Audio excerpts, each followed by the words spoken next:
Sobat Javanika dimanapun kalian berada.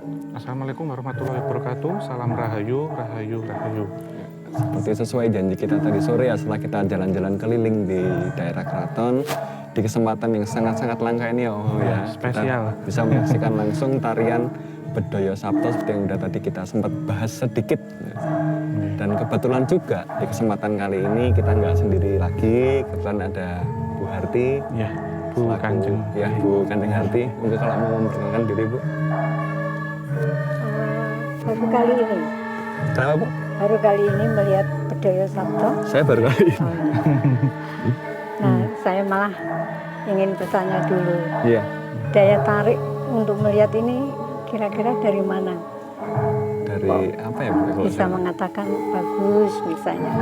Mungkin kalau saya percaya mungkin setiap tarian punya daya tarik magisnya mungkin ya, dari setiap penarinya. Kalau mungkin dari saya pribadi. Ada filosofi setiap gerakannya, Bu. Ada pesan-pesan juga. Iya, Kemudian makna yang terkandung setiap gerakannya itu pasti ada cerminan atau mengandung suatu pesan. Pasti iya. di situ. Saya kira begitu. Hmm. Memang pada umumnya Hmm. Bedoyo itu penarinya berjumlah 9 orang. Nah, ini yang dilihat kali ini kan beda. Hmm. Tapi 7 orang penari. Nah, ini sebetulnya biasanya dilakukan di luar keraton. Kalau keraton kan mesti pakai 9 penari. 9 J. Ya, karena 9 itu kan memberikan gambaran bahwa itu diri manusia. Ya, kan di tengah itu ada endel, batak, gulu, dodo, buntil. Nah, itu dari tubuh manusia. Tubuh sampai Nah, bawah ya. terus ada apit yang mungkin merupakan tangan, kemudian juga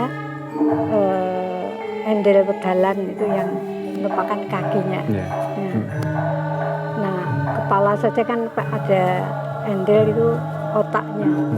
Jadi kan yang selalu bergerak itu otaknya, Iya. tapi badannya itu memberikan gambarannya, bentuk-bentuk geraknya. Nah, kalau di luar keraton biasanya seperti kalau kita melihat mungkin dari Mangkunegaran misalnya, belajar ke Jogja di yang biasanya itu merupakan ekspresi dari keraton. Nah, kemudian dibawa ke Mangkunegaran ya itu tidak berani melakukan dengan penari yang 9, tetapi kemudian 7. Nah, ini sebetulnya juga digarap di luar, artinya tidak dipentaskan di keraton laginya, di luar pada zaman masih HB4, HB5. Tetapi pada masa HB9, nah ini HB9 kan terkenal merakyat sekali. Iya. Nah, itu Bedoyo yang biasanya 9 ini kemudian diangkat. Ini yang 7 pun berani untuk mengangkat dan memperkenalkan bahwa kita dekat dengan rakyat. Jadi tidak hanya yang 9 tapi 7 bahkan 6 kadang-kadang begitu. Ini. Nah, Ini saya boleh tanya ya, Bu?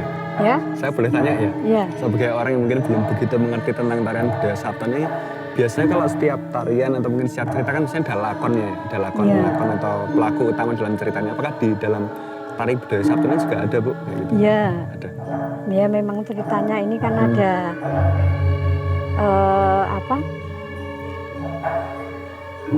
di dalam girongnya itu kan tersebut. Nah, itu kan ada daerah Jawa dan Sunda, ya Jawa, masyarakat Jawa dan masyarakat Sunda yang kadang-kadang ada perlawanan. Nah, ini kemudian ada hubungan yang baik itu seperti apa. Nah, ini kan merupakan perjuangan juga yang mestinya bisa diikuti oleh seluruh rakyat Indonesia. Nah, gitu. Jadi itu kerukunan ya yang tadinya mestinya perang. Nah, terus itu harus masuk ke daerah Pasundan yang mungkin penuh dengan daerah perairan. Nah, di sini kan digambarkan begitu. Terus saya boleh bertanya Bu? Iya. Ya. Dalam ini Bu, pemilihan penari, Ya. rekrutmen, apakah diperlukan syarat khusus Bu? Syarat-syarat tertentu? Ya. Memang terutama bedoyo-bedoyo yang pusoko. Nggih. Nah, itu yang dianggap sakral. Nah, itu biasanya penarinya itu dipilihkan mereka yang masih belum nikah, Nggih. masih gadis. Gadis. Nah, bahkan pada waktu tugas menari, itu kalau bisa ya suci, bersih, Nggih. artinya mungkin tidak pas, mungkin datang bulan dan Berhalangan. sebagainya. Nggih. Nah itu pasti diperhitungkan sekali. Nggih. Sekarang masih berlaku hal semacam itu untuk bedoyo-bedoyo yang dianggap sebagai bedoyo pusoko, seperti bedoyo Semang, sebagainya. Jadi non sewu nggih Bu, berarti Ya. termasuk ada seperti puasa muti atau mandi bunga gitu Bu, Iya, sebelum mulai. kalau ya sebelum mulai biasanya berdoa dengan Nggih. sesaji yang ya bukan sesaji yang biasa dilakukan di luar, tapi ini khusus sesaji untuk apa? Karena ada kaitannya dengan Kanjeng Ratu Kidul. Nggih. Nah, Nggih. itu makanya diadakan sesaji yang sangat-sangat sakral juga. Sakral. Ya. Kemudian nanti akhirnya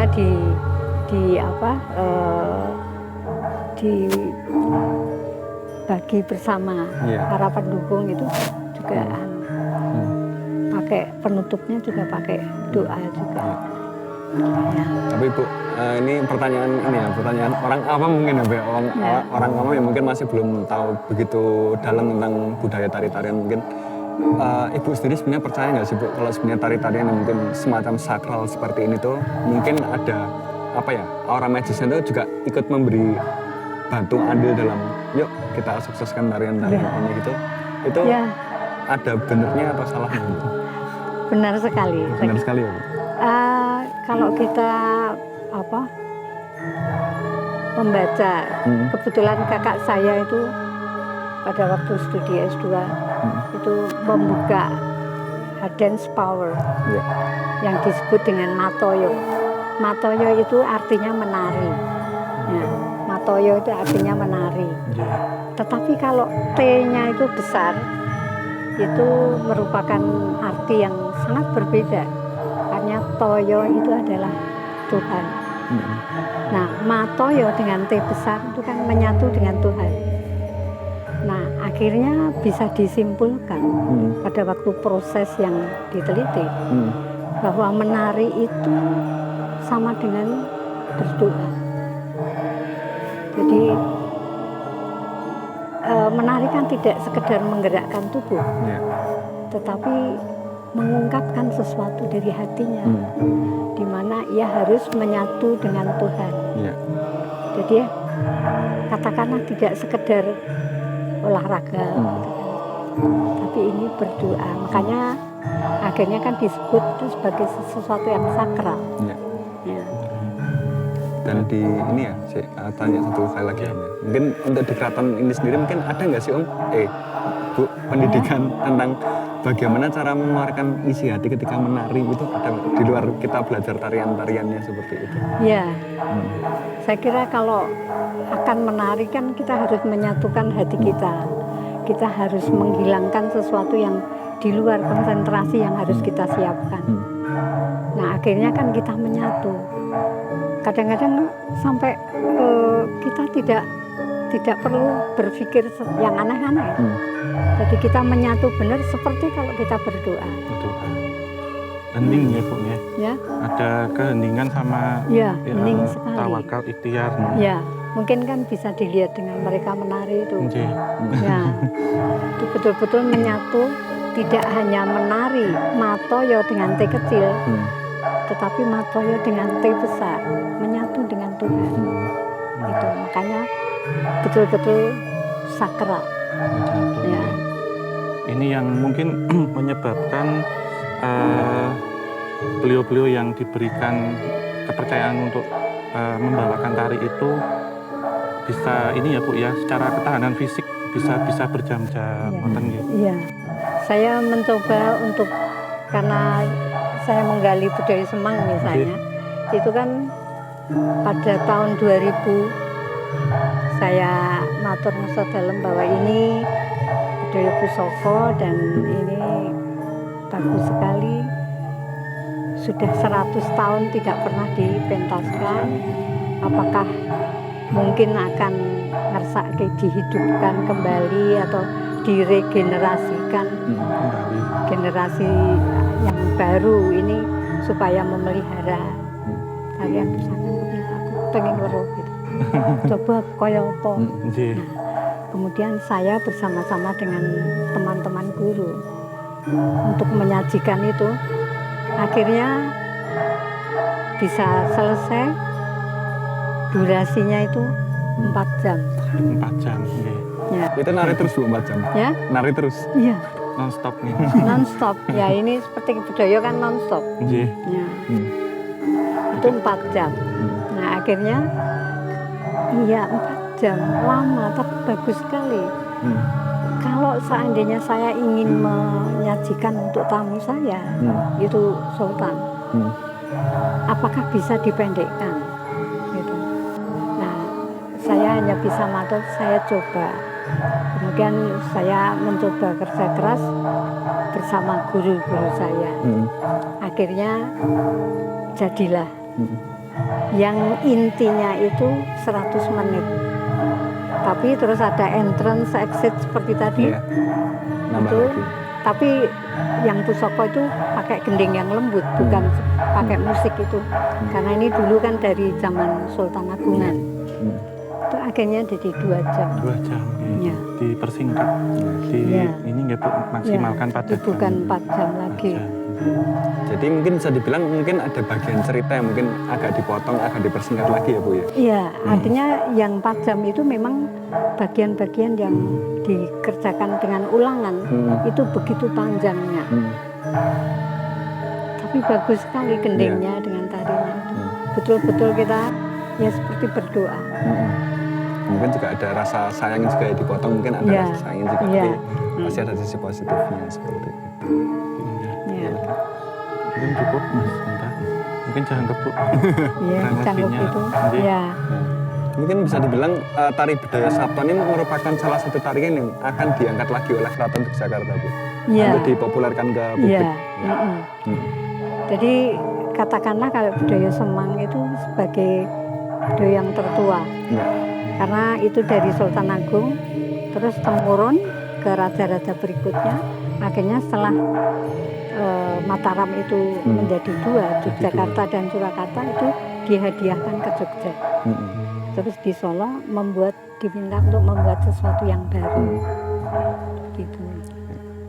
Jadi mungkin harapannya ketika mungkin pandemi ini berakhir, teman-teman bisa datang ke sini Amin. menyaksikan ini. Ya, Ya, Bu, ini. ya. Pihak Keraton Jadi sudah ini mempersiapkan. sudah banyak sekali karya-karya yang baru, terutama pada zaman HB ke-8 itu terjadi proses modernisasi, katakanlah gampangnya untuk menyebut, tetapi itu karena banyaknya yang baru-baru itu dan lebih dipendekkan dari yang 4 jam itu Iya. jelas. Nah itu kemudian bisa memberikan pemikiran bahwa ini yang pusaka disimpan dulu. Nah, sampai akhirnya 100 tahun saya mengenal, kemudian saya bongkarnya juga tidak bisa singkat, 30 tahun. Ada sebuah proses dan seperti ini ya Bu ya. Iya, Amanah akhirnya nggih. iya. Jadi harus hati-hati sekali. Nggih. Ya. Jadi selama 30 tahun tuh Bu Harti benar-benar meneliti cerita-cerita yang sekiranya bisa dikurangi sedikit, ditambah Iya. sedikit gitu mungkin. Ya. Kebetulan gendingnya itu sebelum saya menyentuh sendiri, itu bapak saya kebetulan ahli dalam gamelan, itu sudah berhasil membongkar gendingnya. Nah saya menambahkan tarinya, terus akhirnya bisa diangkat. Nah sekarang setiap malam Selasa Kliwon kita latihan. Jadi melatih penari-penari yang baru. Yang baru nggih. Guru-guru yang membantu juga sudah lebih muda dari saya. Nggih. Regenerasi nggih, Bu. Regenerasi bener. Bagus sekali. Lanjutkan tongkat estafet budaya. Ya. Dan 30 tahun itu bukan proses yang singkat ya teman-teman. Mungkin ini bisa dibilang sebuah takdir yang bukan kebetulan Nah, mungkin iya, ya. saya tahun Amanah tadi ya, Mas. tahun 72 kebetulan saya pernah belajar di ASTI, belum sampai membuat skripsi saya dipanggil untuk mengajar di Amerika. 3 tahun saya betah, terus saya minta pulang. Pulang terus langsung saya ngangkat skripsi. Nah setelah itu saya 2002 kan baru bisa mementaskan. Iya. Mudah sekali. Nah, 30 tahun loh. Terus. Usia saya. Oh iya. Iya, iya. Jadi mungkin teman-teman ini sedikit ya introduksi tentang tari budaya Sabto itu sendiri langsung dari ahlinya, langsung dari yang sudah ikut andil alih dalam 30 tahun pengerjaan. Jadi mungkin ketika nanti semua ini berakhir, semua huru hara pandemi ini berakhir, tari ini bisa dipentaskan kembali, teman-teman semuanya mungkin yang punya kesempatan untuk nonton bisa menyaksikan budaya-budaya yang sudah lama tidak kita lihat karena kebanyakan dari kita hashtag di rumah aja. Iya, terutama mungkin generasi muda yang terpanggil, Bu. Iya. Mas Iya. Genta yang di sini tidak hanya akan melakukan lakon untuk menari, tapi juga untuk pengiring dan macam-macam atau mempelajarinya lebih dalam agar nilai budaya kita tidak luntur dan tidak lekang oleh zaman. Iya. Iya. Terus ada. Ini kebetulan anak saya kan ikut menari. Nggih. Ada anaknya ibu juga? Ya, Hmm. ini yang jadi pengirit, Oh. yang duduk di sana. Nggih. Nah, itu kalau latihan budaya Semang sudah bisa memimpin. Oh. Karena saya sekarang tinggal evaluasi. Hmm. Oh, yang ini yang sudah betul lumayan, ini penari yang ini lumayan bisa menirukan dan sebagainya. Jadi regenerasi di dalam keraton penari-penari itu ada ya Bu ya? Iya, Pasti. iya. Terus berjalan. Iya. Terus berjalan dan tidak akan pernah Ya, mati. saya merinding. Kenapa Bu? Merinding. Karena saya sangat terharu karena anak-anak sekarang mau untuk belajar ini. Bahkan masih SMP pun Iya. mau. Dan saya kira kalau belajar benar-benar itu akan memperoleh perkembangan yang bagus. Iya. Untuk belajar tari yang lain itu mudah. Kalau tari Jogja ini dikuasai. Tidak ada hal yang memalukan dalam menari budaya Bu ya? Nggak Ya. ada itu. Iya. Berkah, Mas. Berkah. Ya, Nggih. karena banyak sekali motif gerak yang dipelajari. Dipelajari ya, Bu. Pesan-pesannya juga. Ya, ya. Jadi ya mungkin sekian teman-teman semuanya, mungkin nanti akan kita lanjut juga dengan interview dengan para penarinya dan mungkin dengan para sindannya juga ya mungkin nanti ya. Mungkin sekilas tentang pengenalan tari budaya Sabto cukup sekian. Makasih juga Bu Arti Terima tambahan, kasih. segala Ye. ceritanya. Terima Gitu. kasih. Semoga tari ini tetap dikenal oleh masyarakat dan generasi muda tidak melupakan budaya-budaya yang ada di sekitar kita. Oke, jadi kita lanjut lagi nanti. Selamat menikmati tayangan kita selanjutnya.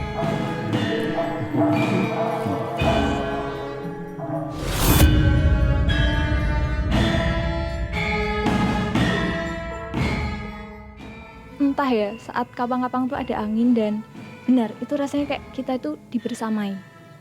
Dan kemudian setiap gerakannya itu jadi kayak los aja.